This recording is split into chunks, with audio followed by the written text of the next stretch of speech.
condo association. Now, a condo association, very common in Massachusetts, as you might know, can be as few as 2 units.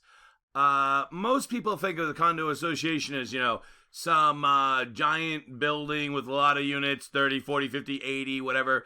But no, it can be as few as 2 or more. And there are plenty of condo associations with only 2 units. You just don't notice them because they look like a regular 2-family home. And at one time they were a regular 2-family home, but now they've been condoized. So what does that mean, condo association? I'm going to draw a little diagram here, which I hope that you take note. I want you to compare this diagram with the cooperative diagram I'm going to make in a few minutes. So, master deed are the rules of the condo association. And what do you think is the number 1 rule at the condo association?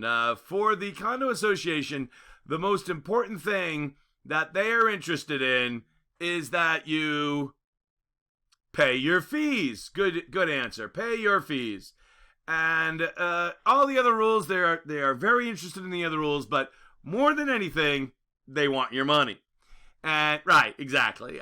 So here's how it works at a condo association. Once you prove that you paid your fees, then you can sell to anyone at any price at any time. And you don't have to seek any approval from the co-owners at the condo. Not at all. You're free to go, so to speak. And how do you prove that you paid your fees? You get what we call you might want to write this down, 6D certificate. A 6D certificate. And that is more or less a fancy statement drawn up by the lawyer that is going to say that you paid your condo fees. Pretty simple thing. It just says, well, it can be complicated, but boiling it down, it says you paid your condo fees. You cannot close a condo sale without your 6D certificate. So, kind of think about it that you're sitting around the closing table. Everyone's there. Everyone's got a pen in the hand, and they're ready to get going. And the lawyer says, have you seen the 6D certificate? Well, I thought you were taking care of that. Well, I thought you were taking... And nobody has it. Then there's not going to be a closing. Not going to be a closing. Now, it's not something that you as the agent prepare. Not something that you do. However, I would make sure just a little nudge is usually all it takes. Maybe just a simple email to the seller and their attorney to make sure that they're on top of getting the 6D certificate.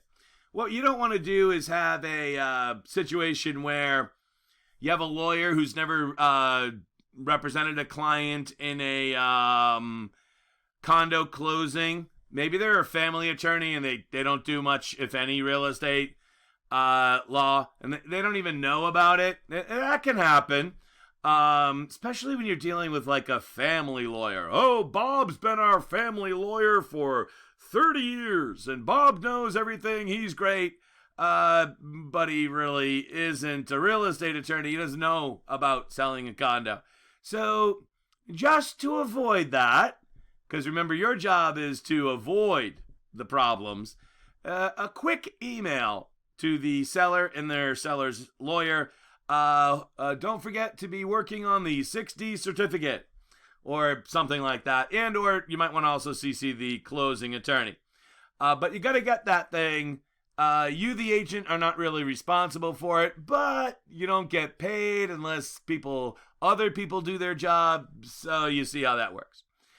Now, why I say that you can sell to anyone once you have this thing is because owning a condo is kind of like being semi-autonomous. You have to live under the rules of the condo association, but after that, you are kind of semi-autonomous, where each condo unit has its own what we call unit deed. Ooh, that does sound like a good test question. Each condo unit has its unit deed. The owner can sell the condo unit as long as they have a 6D certificate. Now, as I said, this little diagram here, you should get the master deed. Everyone's got to live under the rules of the master deed. But after that, everyone's kind of like their own little island. I'm going to ask you to notice that when we get to co-op on the next page, how this diagram changes dramatically when we talk about cooperative or co-op.